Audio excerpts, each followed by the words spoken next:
वत्से धेनुवत् स्वधर्मणि स्नेहः प्रवचन वत्सलत्वम।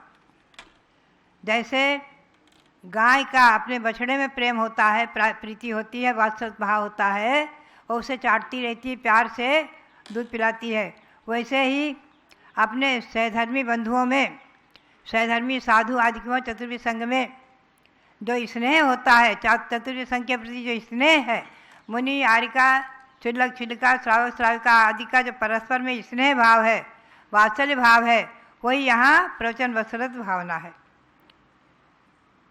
ये संपूर्ण पापों का नाश करके और मोक्ष का द्वार खोलने वाली प्रवचन वत्सलत भावना। चतुर्विध संघ इसमें विवक्षित है, मुनि आरिका श्रावक श्राविका। विष्णु कुमार मुनि का धर्म वात्सल्य में विशेष प्रसिद्धि हुई है। उन्होंने वात्सल्य अंग का पालन करके ही हस्तिनापुर में रातों रात में आकर के, विकिरा से रातों रात में आकर के और वामन का वेश धारण करके और बलि को पराजित करके 700 मुनियों की रक्षा की है। और रक्षाबंधन पर तभी से चला है, लगभग 65 लाख वर्ष पुराना ये इतिहास। ऐसे अनेकों उदाहरण हैं प्रवचन वत्सलत भावना के। एक उदाहरण की ओर मैं आपको ले चलूँ संक्षेप में। आज से 9 लाख वर्ष पूर्व श्री रामचंद्र जो अयोध्या में जन्मे हैं, रामचंद्र और सीता जब वनवास में थे, वन में विचरण कर रहे थे, उस समय की घटना है। अकस्मात तो वंशस्थ द्वितीय नगर में पहुँचे। वंशस्थ द्वितीय नगर जो कुंथलगिरी है वर्तमान में महाराष्ट्र में सोलापुर के पास, उसके पास एक नगर, बहुत विशाल नगर था, बहुत विशाल नगर। वहाँ पर पहुँचते हैं और देखते हैं प्रजा के लोग जो है गांव के किनारे से ही गांव में प्रवेश के पहले ही देखते हैं कि सारी प्रजा के लोग अपने अपने बच्चों को लेकर के और सामान कुछ न कुछ ले करके सब अपने कोई पीठ पर लादे हैं, कोई सिर पर है और भागे जा रहे हैं वन की ओर। तो लक्ष्मण से कहा, भाई पूछो क्या बात है, ये प्रजा ऐसी घबराई हुई और सायंकाल में ऐसी कहाँ भागी जा रही, क्या बात है। श्री लक्ष्मण ने आगे बढ़कर जानकारी दी। मालूम हुआ कि रात्रि में यहाँ सामने जो पर्वत है, इस पर्वत के ऊपर रात्रि में कोई दैत्य, कोई दानव जो भी हो, कोई दैत्य दानव इतना भयंकर शब्द करता, इतनी भयंकर गर्जना करता, इतना भयंकर उपद्रव करता है रात्रि में, अर्धरात्रि में, कि हम लोग सहन करने में अक्षम हो गए हैं।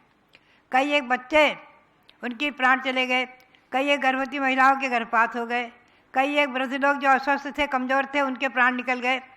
ऐसी स्थिति में हम लोगों ने, गांव के लोगों ने निर्णय लिया है कि शाम को हम लोग सब गांव छोड़ करके और आसपास के जंगलों में जाकर के रहते हैं और प्रातःकाल पुनः अपने घर में वापस आते हैं। श्री रामचंद्र को ऐसी बात सुनकर बहुत दया आई, करुणा आ गई, करुणा से ओतप्रोत हो गए और उन्होंने कहा, भाई चलो भ्राता लक्ष्मण, चलो इस पर्वत पर चलेंगे, देखेंगे कौन है, और उस कष्ट को, प्रजा के कष्ट को दूर करना तो अपना काम ही है। वनवास में श्री राम ने एक नहीं हजारों ऐसे कार्य किए हैं, सैकड़ों हजारों, कि जिनसे प्रजा के कष्ट को दूर किया है और देश की, धर्म की, प्रजा की रक्षा की है। बहुत उदाहरण है। जैन रामायण पद्म पुराण में बहुत से उदाहरण आए हैं। तो मैं सुना रही हूँ। वो पर्वत की ओर बढ़े तो सीता ने सहज कहा कि आप लोग क्यों संकट मोल लेते हैं, अरे चलो हम भी रात में अपने जंगल में रहेंगे यहीं और सुबह चलकर देखेंगे क्या बात है। तो रामचंद्र हंस पड़े और बोले, हे सीते, अगर आप डरती हो ना तो इन्हीं लोगों के साथ जाकर जंगल में रुको, हम सुबह आकर मिल लेंगे, लेकिन रात में तो हम जाकर देखेंगे कि क्या होता है पर्वत पर, कौन उपद्रव कर रहा है, कौन दैत्य है, उसके निर्णय का अधिकार तो हमें है और हमें जाकर देखना ही है। तो सीता भी साथ साथ ही पीछे चली निर्भीक होकर के, क्योंकि पति के साथ और देवर के साथ उसको डर काहे का। तीनों वहाँ पर्वत पर पहुँचते हैं। सायंकाल हो गई थी। वहाँ देखते हैं कि एक शिला पर 2 महामुनि ध्यान में लीन हैं, ध्यान में खड़े हुए हैं। ऐसे उनको ध्यान में खड़े हुए देख करके उन्हें 3 प्रदक्षिणा देकर नमस्कार किया और उनकी स्तुति करने लग गए। लिखा है पद्म पुराण में कि सीता ने, लक्ष्मण ने खूब झरने का पानी लाया और दिया और क्या लिया। सीता ने दोनों मुनियों के चरण प्रक्षालित किए, चंदन घिस कर दिया, उसका चंदन का लेप किया उनके चरणों में, और खूब फूल ला कर दिए जंगल में, और कोई अठसर की सामग्री नहीं थी, फूल ला कर दिए। तो सीता ने खूब पुष्पों से उनकी पूजा की। पुनश्च वो लोग वहाँ संगीत गीत वाद्य करते हुए बैठे, नृत्य करते हुए, नृत्य गीत संगीत भजन कर रहे थे। यह निर्णय लिया था कि रात भर हम लोग सोएंगे नहीं, लेटेंगे नहीं, और निर्णय लेंगे क्या है।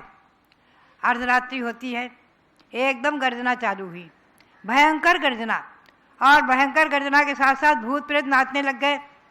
भूत प्रेत जैसे विकराल विकराल रूप धर धर करके कोई वहाँ नाचने लग गए।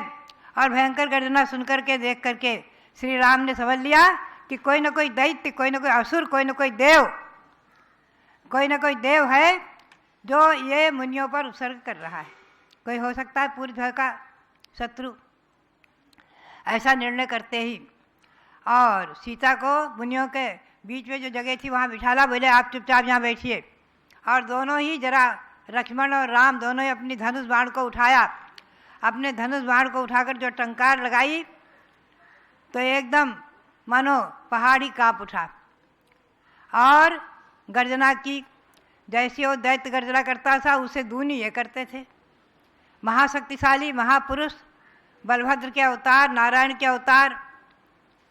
जैन पुराणों के अनुसार 63 लाख पुरुषों में दोनों बलभद्र और नारायण हुए हैं। 9 बलभद्र 9 नारायण 9 प्रतिनारायण होते हैं। उनमें श्री राम 8वें बलभद्र थे और श्री लक्ष्मण 8वें नारायण। अंत में बलदेव 9वें बलभद्र हुए हैं और श्री कृष्ण 9वें नारायण।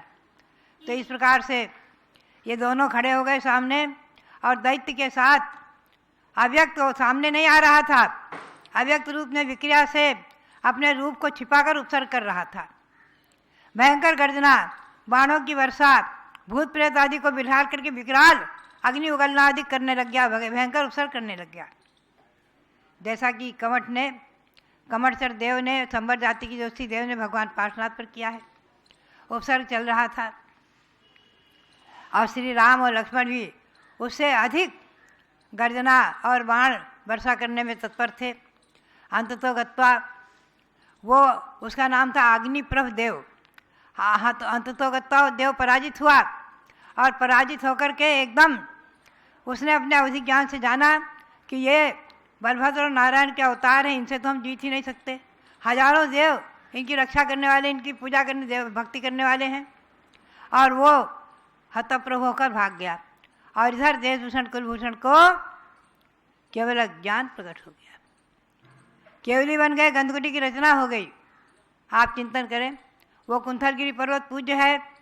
आज वहाँ कुंथलगिरी पर्वत पर सन 1950 में आचार्य प्रथमाचार्य श्री शांतार महाराज ने देशभूषण कुलभूषण की प्रतिमा बनवाई और विराजमान कराई हैं। वहाँ की प्रशस्ति आप देखें, सन 1950 की शायद प्रशस्ति है, ऐसा मुझे स्मरण है। और वहीं पर उन्होंने संलेखना ली है।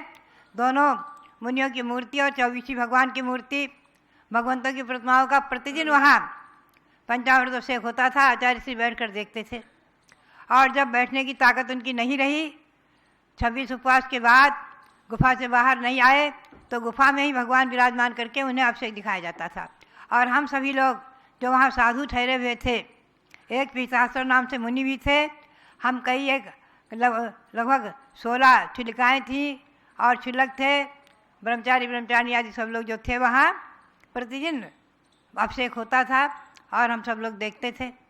अंतिम क्षण तक आचार्य श्री ने, जो कल आने वाली भाद्रपद शुक्ला दूज है, उस दिन तक आचार्य श्री शांतार महाराज को प्रातः 6 बजे अभिषेक दिखाया गया है, 5 बजे, और 5:55 पर शायद 6:55 पर उन्होंने शरीर छोड़ा है। उसमें हम लोग सब बाहर ही खड़े थे, गुफा के बाहर। गुफा में उनके पास एक मुनि थे, एक छिलक थे और 1-2 श्रावक थे, बाकी अंदर किसी को नहीं जाने दिया था। और आचार्य श्री ओम सिद्धाय नमः, ओम सिद्धाय नमः, ओम सिद्धाय नमः उच्चारण कर रहे थे। हम लोगों के कान तक भी उनके स्वर आ रहे थे। तो भव्यात्माओं, मैंने ये आपको थोड़ा प्रवचन वत्सरथ की कथा सुनाई है, और आप जैन रामायण पद्म पुराण का स्वाध्याय करें। मैंने एक छोटी पुस्तक लिखी है परीक्षा नाम से, उसको भी पढ़ें।